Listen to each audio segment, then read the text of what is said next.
We are halfway through 2023, which means it's time for festivities and celebration. And this also calls for all domestic and international retailers to stock up their inventory with the latest designs and trends. So here's something exciting for all of y'all. The 39th edition of 𝐈𝐈𝐉𝐒 𝐏𝐫𝐞𝐦𝐢 2023, which is the second largest gem and jewellery show, is taking place at two venues: the Jio World Convention Centre from 3rd to 7th of August and the Bombay Exhibition Centre from 4th to 8th of August. Allow me to highlight the key features of both the venues. No Indian festivities are complete without diamonds. At Jio World Convention Centre, located next to Bharat Diamond Bourse, the world's largest diamond bourse, visitors can source their loose, natural and lab-grown diamonds. Think diamonds, think 𝐈𝐈𝐉𝐒.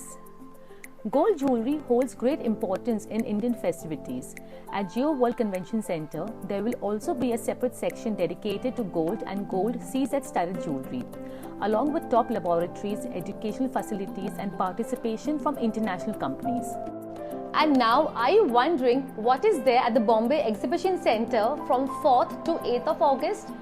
Coloured gemstones hold a significant cultural and symbolic value in Indian festivities. At Bombay Exhibition Centre, visitors can source loose coloured gemstone and gemstone-studded jewellery, along with Jadau, gold, diamond and silver jewellery. To make commuting easy, shuttle services have been arranged between both the venues. Come join me and be a part of 𝐈𝐈𝐉𝐒's premiere. Engage in Innovate Talks and let each one of us be a part of One Earth initiative and plant more trees to make the world a better place. Get ready for a bigger, better and greener 𝐈𝐈𝐉𝐒's premiere 2023. 𝐈𝐈𝐉𝐒 is where business happens.